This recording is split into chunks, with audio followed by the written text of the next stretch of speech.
Good day, and thank you for joining me today. My name is Bob Fisher. I am the President and Executive Board Chair of CIM Chartered Managers Canada. Our presentation today will be effective relations between industry and Indigenous communities. Before the main speaker appears, I would like to go over the topics with you. These are why Indigenous partnerships are important, what is CIM, research and analysis, early bird awareness, values, Indigenous versus corporate, initial contact, inspiring growth, AAA relationship, discussion points, communication value, plan and communication, unexpected, as well as a summary. So I welcome you today to this international event. It's great to have you here. I hope we can enlighten you on some of our things and some of our initiatives. And to begin, I'd like to introduce you to who is CIM Chartered Managers Canada. Well, we're an organization that was founded in 1942. CIM is the leading professional association in support of Canada's chartered managers through certification, accreditation, and personal professional development. As the voice of Canada's chartered managers, we provide leadership on issues affecting the management profession in Canada, increasing awareness of management as a profession. CIM provides 2 designations, and we develop opportunities through certification for these designations. One is CIM, which stands for Certified in Management, and the other is Chartered Manager, with a certification designation of cim.ca. We have accredited over 30 colleges and universities across Canada to partner with us. These accredited programs demonstrate a high level of competency in business education and directly embody the standards of business and management that graduates of these accredited programs gain. CIM's educational partnerships allow students studying for undergrad, graduate, MBA programs to qualify for our professional designations, be it CIM or C Manager, upon completion of their programs. Our partners include University of London in the UK, McGill University, University of Manitoba, University of Toronto, and CIM is partnered with the UK Chartered Management Institute and the Institute of Certified Professional Managers in the United States to offer our members reciprocity agreements abroad, enhancing the value and reach of their Chartered Manager designation. So again, I'd like to personally thank you for being with us today. I now introduce Mr. Terry Mitchell, who is our chairperson of the Indigenous Committee with our organization, as well as vice president and another member of our executive. Thank you.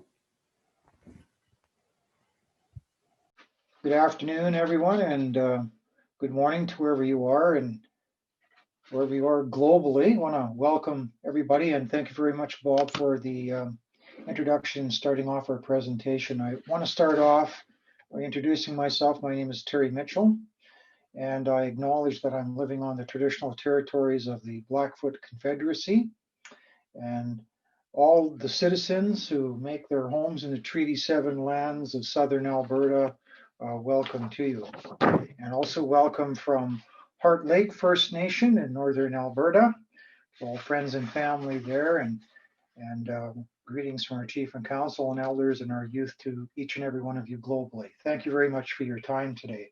And again, thank you, Bob, for starting off with theme based on education and why this is so important to us as Indigenous people. We are a resilient people, there's no question about that. But education in the Indigenous economy is very important.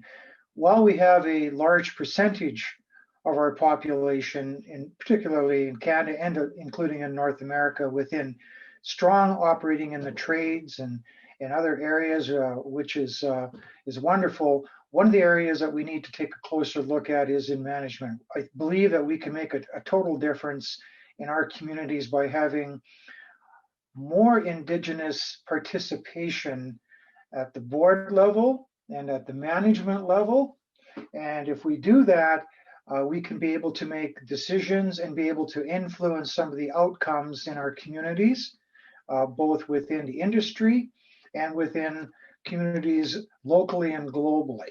So today's presentation is called Effective Relations Between Industry and Indigenous Communities. And Bob started off with that by giving an outline of what we're about and what the Canadian Institute does for management programs. It's a nice theme to have because essentially what it does is it lets us know that there's programs out there available for everyone, and you can take this online. And we have programs right across Canada, North America, UK, United States, and soon to be in New Zealand and Australia. So having said that, I'm going to continue off with our presentation and segue from where Bob left off. And he talked a bit about the topics which we're going to go through. He talked about the Chartered Managers of Canada, and I encourage each and every one of you that are online today to be able to take a look at our programs to see what's available. And again, the theme behind what I'm talking about is education. The key behind everything that we do is to get a good education so that one can become very proficient in some of the opportunities that are becoming available globally.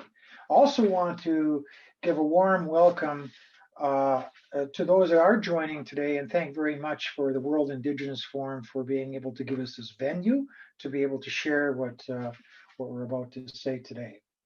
And again, I don't want to belabor the point, but education is the key, and some of our programs that we have available are online. And again, Bob went through that.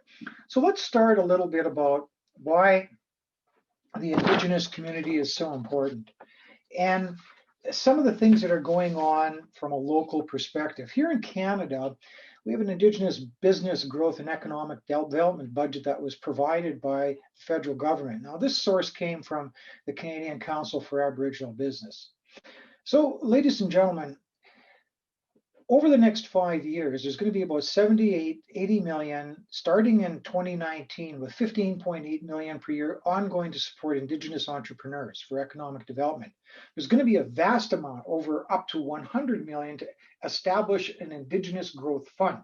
And then 50 million over 5 years, starting in 2019-2020, to increase the funding for Métis capital corporations and the startup of growth of Métis medium and small businesses. It doesn't stop there, though. It also continues because there will be also over 3 years, starting in 20, going to 2021, to expand the Indigenous Entrepreneurship Program.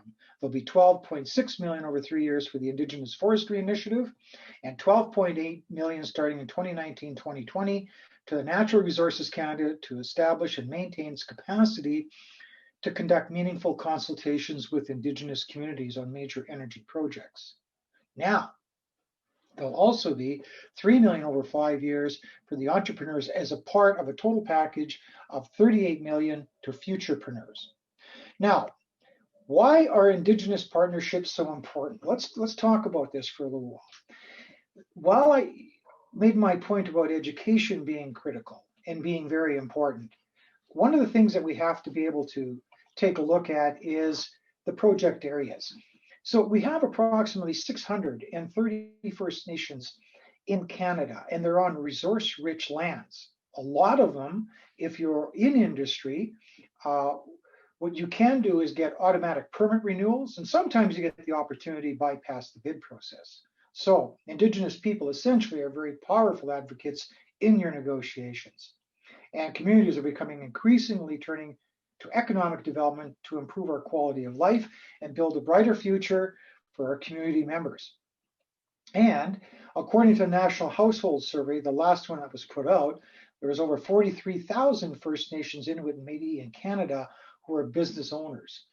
So there's a lot of value and opportunities out there. And the combined income of those Indigenous households, businesses, and government sectors could eclipse 32 billion. And that's a number that came from the TD Bank a few years ago. So that number is even going to be higher now. So what does this do? It provides investor and market confidence and value, and in particular areas, in such areas as pipelines, oil sands, and LNG. Now, let's talk about a little bit about research and analysis, which are the topics when Bob started. He said we would follow these through. And one of the things that's very important for industry to understand is you have to understand that there's traditional territories and land crossovers. So that's critical because you may be going into a community and you need to understand that it may not be just that particular one that you're going to have to deal with. It could be several. Second, research band governance structure. What's the political side versus the business? Beginning to find, particularly in North America, some of our more powerful groups are the ones that have become a little more sophisticated, say in business, have actually separated the politics from the business. And you'll find they have operating entities within the business sector separate from the politics, which is seems to work very well for those organizations that are very productive right now. It's got the opportunity when you split the two that yes, you are dealing with two different groups, but becomes a very viable and a very good way of doing business. Keep them separated. What next do I have to do? Well, I have to become sensitive with the cultural issues. And I believe that each particular group has its own particular identity. And that's really important from the outside. From an industry perspective, what you do is you try to do your homework and understand what those issues are. Understand that you're going to be going and dealing with different chiefs and councils. What's their priorities? What are the election dates? What are some of the history of the recent projects? Who are the operators in the area and their established partners? Does that particular group want a partner? Maybe they don't. Maybe they do. Those are questions you need to ask. What are the local culture, heritage issues, and labor force? Those are things you need to know prior to going in. Doing your homework ahead of time. Who are those Indigenous-owned business? And while it is important to know, what's the governance? Is it third party or is it being handled independently? So let's talk a little bit about the topic of early bird awareness. What can happen is one of the things that people don't want to do is get into a win, or we want to get into a win situation, but you don't want to get into a lose situation. And the real key behind that is ensuring that you do your homework ahead of time and try not to get into any process where you're going to get yourself into legal battles with anybody. Nobody wants that. It's got to be a win-win situation for both sides. So one of the things that's really, I find a very strong attribute for a lot of companies and organizations is they have consistency in their people communication. That's meaning that there's one or two people that are in charge of the communication for the organization.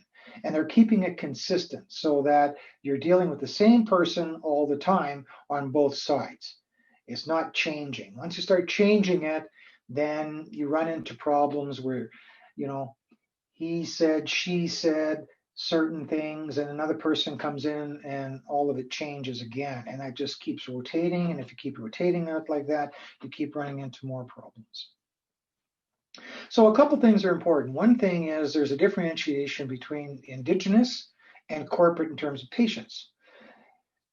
The Indigenous culture, typically our patience is very high. We have a lot of that, okay? And that's a good thing. A lot of times though, because with corporations, there's budgets, or there's shareholders, there's people that want to get profit margins up in a particular quarter. So the patience is going to be low. And that right there is where the difference comes in, that one has to understand that the Indigenous patients will be high, but the corporate patients will be low. And the other thing is be a little bit aware of what some of the chief and council mandates are, or the leadership within that particular group, be it Métis or Inuit. Um, what are some of the priorities for the elders, youth centers? What do those look like? What are some of them going to be? Values. On one side, you're going to have Indigenous values and then corporate values. And on this side with Indigenous, we're going to have trust, confidence, self-determination.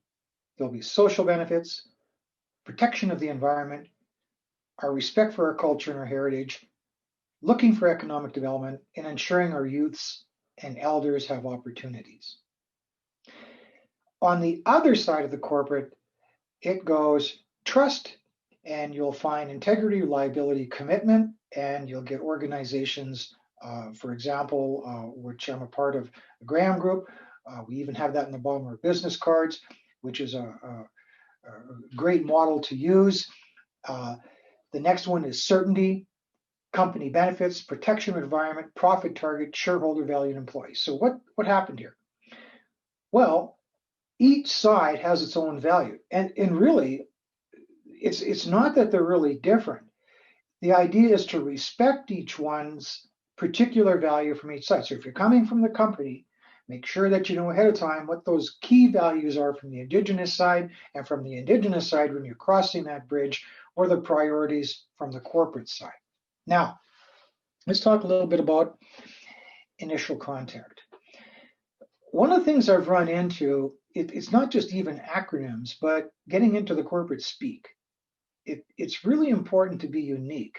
Now, each company is going to have certainly its own way of, its own values, its own culture. But I guess the real key about it, not only is the company going to be unique, but so is that particular group that you're going to visit. And it doesn't have to be just about business, pulling out these sheets and these joint ventures and everything and saying, okay, let's talk about this. No, it's not about that. A lot of times on the initial contact, what needs to happen is finding out about the background of the individuals. And I know it's really significant, particularly in dealing with Indigenous groups, excuse me, to discuss the family background, heritage, interests, hobbies, travel, where have you been? Things like that. The one thing that's really significant is listen more. And a lot of times you don't need to be sitting there explaining. By just sitting back, listening to what somebody has to say is very critical. And I've been in situations where you'll get organizations that just do all the talking, but no one's listening, and you actually miss the whole message when in fact something was said, but you just didn't give enough time to really listen to what that person has said. And the thing, like I said a little earlier, bringing out contracts and project maps and things like that on your first meeting, I don't know if that's really the best way to do it. Some may disagree with that point, but I believe it's better to get a really good understanding and build a relationship with people. And then later on, you can sort of discuss, who manages these projects? What does the chief and council think of them? Are they supporting them? Things like that. And where do you do this? Well, you can do it in your office. There's an opportunity to do it there, or you can do it in the location where that particular Indigenous group is. And primarily, it's probably best if you are the one seeking the business is to go to the location where the potential group is, or what they would say in business where your client is. So the thing is and then when you've done that, and then after you're finished, it's to establish a contact point. So make sure that you've got, one person from the Indigenous group and one person from industry, so that they can meet together and talk and be able to understand and keep the momentum of what has gone on to this particular point. And timelines. Our time versus others' timelines. You know what? It's not always going to be on my timeline. It may have to be on somebody else's timeline. And that is one of the things I run into. The most probably toughest thing for a lot of companies to understand is that it isn't our timeline, it's somebody else's. There could be things happening. It could be hunting season. It could be funeral. There could be an elder's situation going on with someone needing some things done in their community, or there might be something going on with a powwow or treaty days. The case goes on. So the thing is just please understand that there's going to be different timelines attached. Now, let's talk about inspiring growth and how do we do this? Well, there's some pretty basic things here. And one of them is just plain common courtesy. And be honest and operate with integrity in all your dealings. As we said a little earlier, we had talked about reliability, commitment, and integrity. Those are three elements that if you get both sides doing that in all your dealings, you're really going to have a really good start to doing some business opportunities. And along with that, we augment that with being honest, open, and having a consistent communication and dialogue that continues. So what comes out of this? Well, you get good business practices. You're going to get commitment to the process. And if you got that same pinpoint person going between the Indigenous group and the industry company, you're going to eliminate a lot of issues and obstacles. So understand one thing, though, from a business side, that there will be an oral-based intuition on the Indigenous side. So you have to be culturally sensitive to that. So if you have to, then plan a series of more meetings or more visits or make those meetings a little longer. And like I said a little earlier, leave the technical plans and the contracts behind unless it's requested. You don't need to do that right away. You can leave those till after. There's no real panic right off the bat. So let's talk about a AAA relationship. I like to call it a AAA relationship. It's kind of a hockey term, but at the same time, for us in Canada, where I am today, as I look outside right now, lots of snow coming, so the hockey season is coming fast. And in hockey, we have what we call AAA levels. Well, I'm going to call this one a AAA level. And here's what I call a AAA relationship. It's meeting in person, on location. And if you can do that, while I understand that we're in a time right now with COVID and we're having to use different technologies in order to do virtual conferences, virtual meetings, that's fine. That actually, as I was talking with somebody this morning, that said, that's really good for maintaining your relationship. But that's after you've established it. So the real good thing is once we get past all of this pandemic issue, getting back to meeting people in location is going to be really important. But at the time, for the time being now, we'll make the most of what we can virtually. And there's a lot of pluses and positives out of it. There's a lot of cost savings and things like that. But there still is a lot of value of meeting your client or meeting a particular group in person if you can. One of the things that I find a lot that happens, and for some strange reason, we seem to end up from a company side, and not just our company, but many different companies, is always leaving the senior management behind. And they don't come in till later.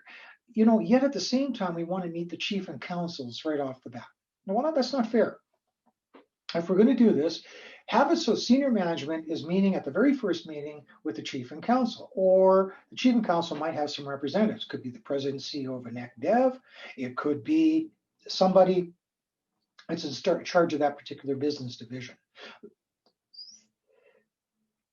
These people that are responsible for that particular area, whoever they are, has been given the responsibility to act on behalf of that particular Indigenous group. So it's really important to remember that they are the spokesperson speaking for that particular group. So it's nice if you can get both senior levels together. How often do you do that? Well, if you can do it monthly, that's good. Quarterly is an ideal time. That way you can meet regularly and determine based on what you've done for established business, or if you're trying to create a new business opportunity, you're building that relationship and being able to do it on a basis that you're showing some commitment. And again, remember, the corporate timeline is going to be different than the Indigenous timeline. Also, whose backyard are you going into? From an industry perspective, you're going into somebody else's backyard. So be respectful of the fact that there's different things that you have to be aware of, and such things as understanding the particular culture. And again, I'm going to repeat myself on this, doing your homework and understanding that each particular group is unique. So pushing too fast or or rushing, that's going to probably lead to a delay and an uneasy start. Communities and companies that work together, well, they're going to develop projects with mutual benefits, okay? And that's going to increase the business certainty as time goes on. Now, here's some discussion points. It's really important when beginning, just as I did when I started this meeting today, I gave a sincere gratitude to the fact that we are in Treaty 7 territory. Well, it's pretty important when you're going into either a particular group in Canada or in the United States, whichever tribal area you're going into. Thank the chief and councils, the elders, the members in attendance. It's just common courtesy. Not saying that doesn't happen, but it's just good to be aware of it. And promise less, deliver more. That's pretty good philosophy in business. Going in saying that you're going to do this, this, and this, and only come up with one point after you promise all that really isn't very cool if you don't live up to what you said. And that's on both sides. And again, when you're doing this, you're communicating with a great deal of respect and integrity for each other. What do you do? Well, one way of doing it is explain the company vision and your mandate. What is it? And discuss these possible timelines of when the project is coming, when it needs to get done.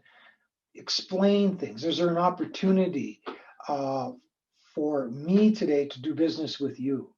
Maybe you have an existing partner and you don't want to be doing partnership with me in whatever area of product or service I have. Well, if I know that ahead of time, if it's applicable, good. Then we're really, I guess, cutting to the chase, and either it's going to work or it's not going to work. So listen very carefully to those community questions and respond back with some very sound answers. And if you don't know the answer when somebody asks, just say so. I mean, it doesn't hurt to say, I don't have that answer for you today, but I will find out and I'll get back to you. A lot of times too, from a company perspective, it's really important to give gift exchange when it's appropriate. So you might want to do your homework in terms of, what have others done in the past? And sometimes just reaching out to the community, to a particular person that's responsible in that area that you're going to meet, they'll be able to let you know that. Let's talk about communication value. Well, if you can increase the understanding of what the local culture is and the heritage, what you're going to end up getting is a better managed project overall. And that's over a period of time. And there's going to be a real good community trust with added goodwill if you've done your homework on that. So a lot of times, though, you're going to hear rumors. What you're going to have to do is manage that expectation of what your expectation is versus somebody else's. You got to get a balance here between the social and the economic and environmental needs of what it is for that particular area.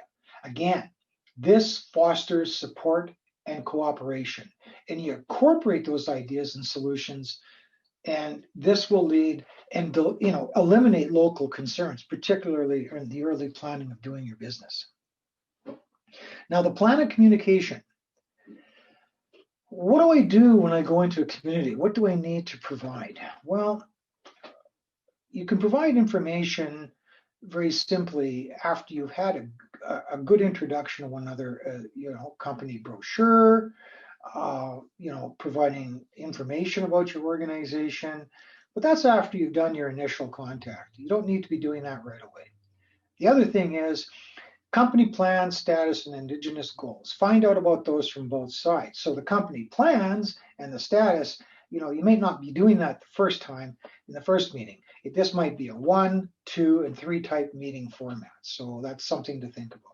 Will there be potential risks and opportunities? Yes, there will be. So you have to be very clear in how you explain things and put it simply. And that's for both sides. And again, listen carefully. Inform the Indigenous group of the contact and if there's going to be a change of plans, and vice versa. I can't meet this day because of that, or something else is going to happen from a company perspective.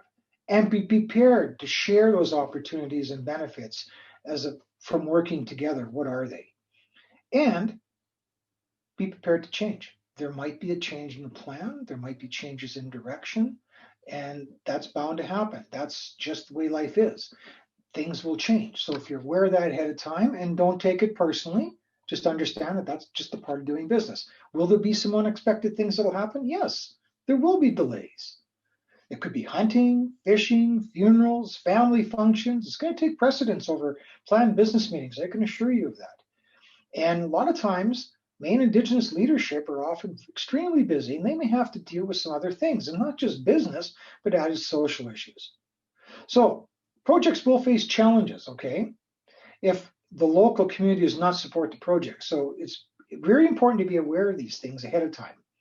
And Indigenous members reaching out for opportunities before the projects may happen can happen, and that's okay. Uh, that's actually giving you a bit of awareness ahead of time that this is coming. So that's a good thing. That's a lead time. And if you're actually getting that, that means obviously then you've done some really good work in the past. However, be aware that sometimes you will get some individuals that might have their own personal agenda. So you have to really ferret out who you're dealing with.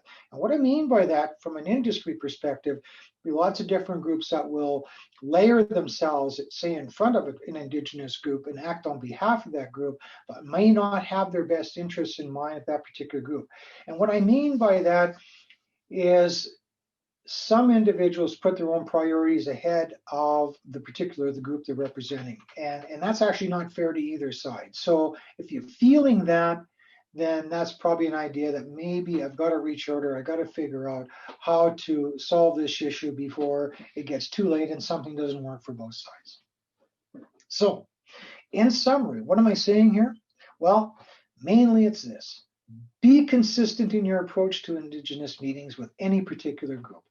Be consistent with people, keeping the same people there, keeping the same people one-on-one working together, especially in the beginning. Later on, you can hand off the baton to others, but it's really important to keep it consistent and live up to your commitments. If you say you're going to do it, do it. Write it down, make sure that you're going to do it from both sides, and meet with elders and community members as much as you can. I've been in situations where industry has been in meetings and they've sat and just talked to the table in front of them, but did not respect the fact that it wasn't really the people at the table. They're ultimately going to make the decision. It's everybody in the room. And community members have a very large role in this. So you have to be aware of that everybody is involved. And consider mutual event participation. If there's certain events coming up, such as a powwow or treaty days or an event of this particular area, join in, participate, support it. And also, when you're doing your plans and things like that, reflect that there's going to be some Indigenous input in these plans. Include the traditional knowledge if you can. But that's going to take only awareness after you've been out there. And again, you've got people, the right people working and understanding what that community is all about. Understanding the community support is very, very important because getting that community support is going to help you go further down the line in terms of building the relationship and leading to a project or business for both sides. So I like to call it the three E's: economic development, employment, and education. Typically, you'll run into a lot of Indigenous groups that will really revolve around this. Not saying that everyone does, but those are really important components. And a lot of mandates revolve around those for even organizations in general. And the one I really am close to heart is, as you can well aware from the beginning of the session, which we started today, and I said, was education. And that's why I'm really happy to have the CIM a part of this today. The Canadian Institute of Management provides management programs that are available globally online. And I'm reaching out to everyone today saying, take advantage of that. Let's rise up together and as Indigenous people globally and embrace education as much as we can so that we can make a difference in boardrooms, in executive groups, because that's where the real change is going to happen. And I'm not discounting any other area group. I'm just saying it's time to be able to get ourselves into areas where, yes, we can make a big difference. And that difference comes when you have education and you have that not just security blanket to be able to hold on to, but the self-confidence of knowing that when you're with somebody, that you're speaking confidently and you have a really good, clear understanding of what they're about. And in closing, you really have a choice when you're building these relationships. You can get protesting against what you're doing, or you'll get support for who you are and what your organization is doing. I think everybody wants support. So we went through a lot today in a very short period of time. There was a lot here to digest, and I hope that each of you have the opportunity to be able to go into our Indigenous communities. And I want to thank everybody that's been online today to listen to what I've said, along with my colleague uh, Bob Fisher, who's the national president of the Canadian Institute of Management. And I want to thank you from the CIM. I want to thank you for the organization I work with, the Graham Group.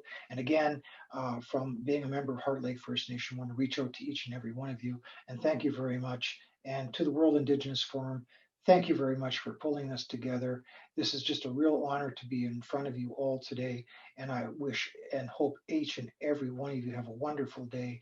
And remember the bottom line of the theme: education, education, education. Thank you.